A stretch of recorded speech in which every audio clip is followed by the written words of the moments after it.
Welcome to Endo Untangled Gone Rogue, to our mini podcast series. Our roadshow of Fast and Curious. Fast and Curious mini podcast episodes. We're joined by Michelle Neilson, who's National Programs Manager from Pep Talk. What's Pep Talk? Well, Pep Talk is actually the periods, pain and endometriosis program. We go into schools all around Australia and speak to girls, boys, those that are gender fluid or gender diverse, culturally and linguistically diverse, lots of different students, all about pain. Pain and periods?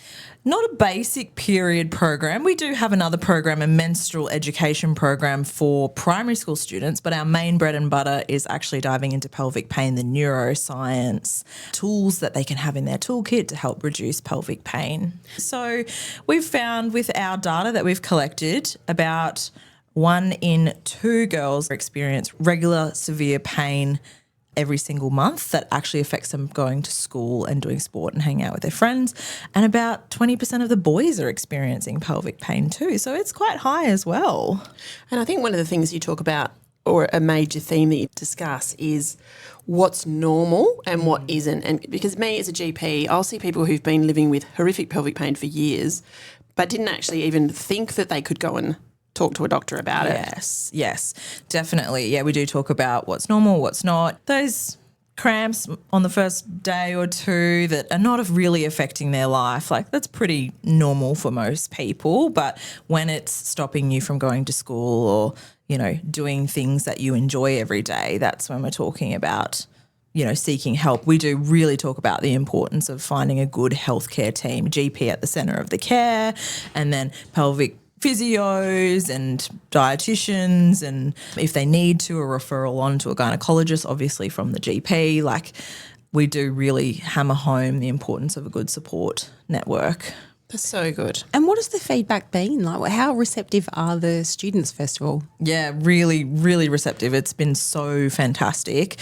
We actually have a 100% success rate at schools wanting us back. So every time a school has us, they book us for the next year, or if we're in a regional rural town, maybe every second year.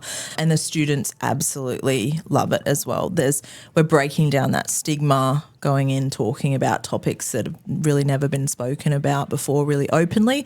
They like that an external provider actually comes in, so they're not having to tell their teacher that they're bleeding through 10 maxi pads a day and the pain is so excruciating. Or we have students that are out on stations with just their dad, and they, you know, who do they have to talk to about it? So it's really great to go in, because we go in. Can I just say, my hair on my arms literally just stood up on end when you were talking about that, because you can just imagine the isolation there and how important it is that there's someone like your group to go in and provide some support. Yeah, thank you. Direction. Yeah, we have a really big focus on getting out into rural and regional towns. That's really important to us. And when we're out there, we actually connect in with the local clinics, the GP clinics, the health clinics, and go and educate the health professionals that we have been in town delivering this education. You might have young people coming in if you want more information about pelvic pain, like the Pelvic Pain Foundation of Australia can support you. We also have a next steps session. So I know you've had Associate Professor Susan Evans on here before. Icon. Yeah, icon. Fangirl moment. We all fangirl Susan, yes. Yeah. So Susan actually runs our next step session online with one of our pelvic physios. It's a free session, so it happens every second month, and any student after seeing Pep Talk, they can come along online with a friend, with a caregiver, with a family member, and we dive even deeper into everything they've learnt. So 2 hours free with Susan Evans online, you know, when it's really for these, it's for any student, but it's for those in the rural regional areas that, you know, can't access a gynecologist, a pain specialist, even, you know, a GP could take them a really long time to get into, and we can talk about first steps for them. What's the medication that's going to help, you know, some stretches that they can do, like lots of different things. It doesn't just have to be medical.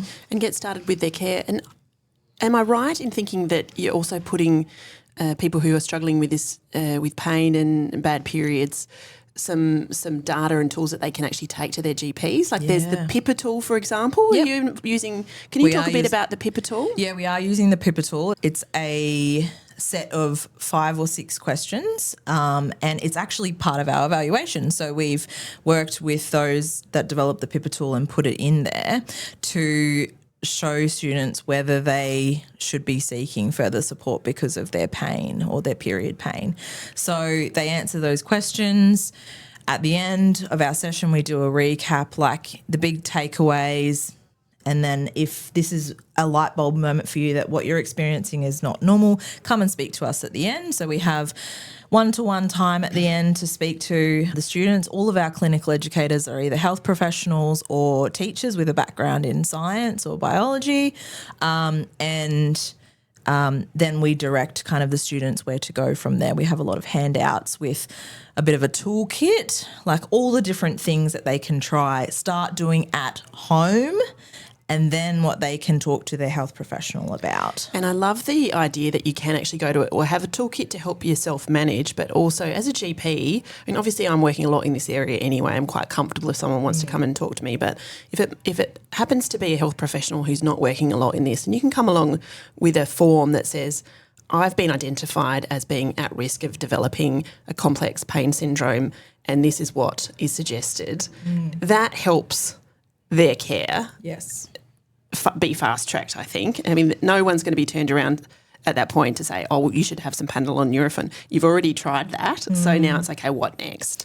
Definitely. And so I think that's really important, and I'll put a link to the Pipper tool on the show notes. Are there any other particular surveys or handouts or information sources that might be useful for us to include? Well, I mean, we talk to them about tracking their cycle on an app, also before or during seeing a health professional, because if you go in and just say, oh, I've got pain, like, you know, it's kind of hard for maybe a health professional to help you when it's so big and so vague. But if you go in and say, I've got pain on the first 5 days that I bleed and pain when I ovulate, and, you know, it's stabbing pain, and, you know, my moods are like this, they're going to be like, wow, thank you so much for that information. So we talk about the Quendo app, which is really helpful. We talk about Endo Zone, which is a fabulous website that has the Pipper tool on it as well, and other great things. Obviously, our fantastic stretches on the Pelvic Pain Foundation of Australia website, and we also have a section there for teens and for caregivers with extra information as well. Amazing. I love how scaffolded this approach is. So you're talking we love to people. talking about scaffolding. I know, that's such a word that we like to use.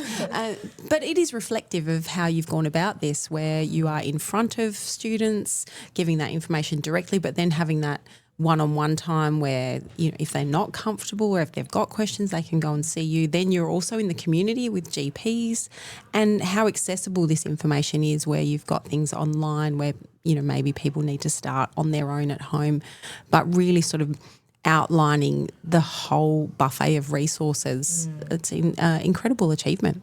Yeah, thank you. We love the word scaffolding too. And we don't want to be a doorway to nowhere. We know one-off sessions aren't typically the best way to do it. That's the way we're funded at the moment through federal and state funding, and we're really grateful to have any kind of funding to start. So we do want to kind of drop in as many things along the way. We have a pre-pep talk video, which is all basic period anatomy that the students and the school's teachers can watch prior to us coming in, because as I said earlier, we're not a basic period program. But unfortunately, we go in and the students, a lot of them don't have basic period knowledge. So we're going in to talk about pain, you know, and they don't even know about periods or what an ovary is, or, you know, what's a vulva compared to a vagina. So are those videos publicly available for anybody, or are they just for people that you're going to see in the classroom sort of set up there? They are on our website. Okay, yes. Fantastic. So they can be accessed, but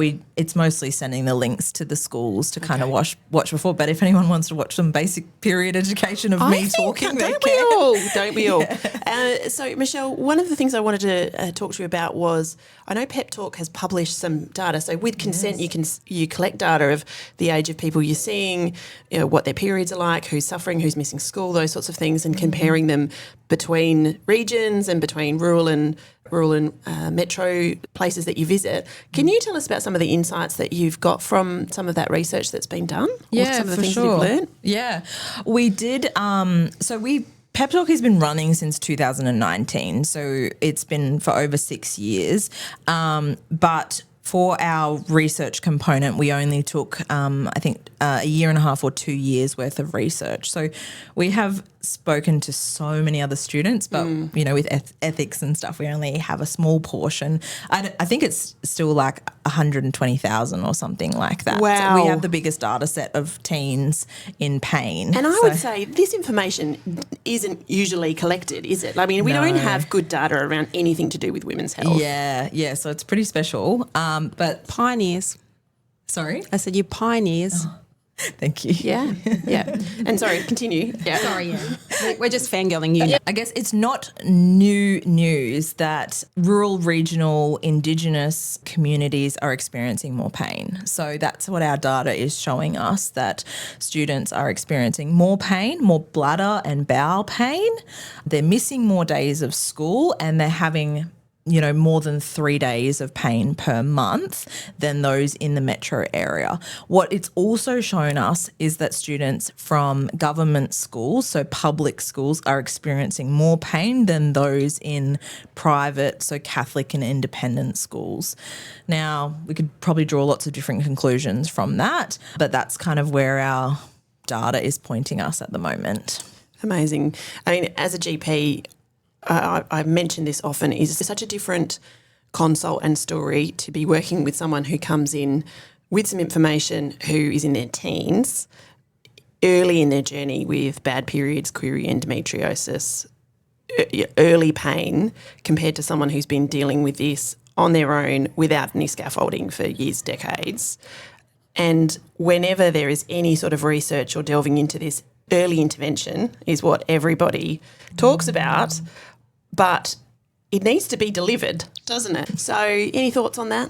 Yeah, well, I think it speaks for itself. So many of our clinical educators are really senior health professionals, like physiotherapists, nurses, and they have done clinical work for so long, and they have come to us as seniors saying, I want to work for you because I have seen people coming in that have all the complex pain, and I want to get people when they're young. I want to be able to speak to the community at large rather than one-on-one, and I want to work in early intervention. And it is so, so important. And we hear so many stories from young people, like when we go back to the school the next year saying, oh my gosh, from your session, like a 14, 15-year-old girl that's experiencing pain, then she'll come back and see us next year and say, thank you so much. I went to my GP and then I actually got referred to a gynecologist and was diagnosed with endo. And now I can go to school. Like I go to school every day and I hang out with my friends and, I'm in pain, but I have hope. Like it's just so fantastic to see. It's all the stuff we take for granted that we can just do. These life-changing stuff. Thank you, Michelle, for joining us today. Yes, thank you so much. Thanks I'm going to be coming along to South Australia to a few of the school visits as well, just to observe and to be sort of a little bit of an orbiting part of the team. So Fabulous. I've had that invitation this morning. I can't wait to come and see a little bit more about what's happening. Thank wait you to have so you much, there. Michelle.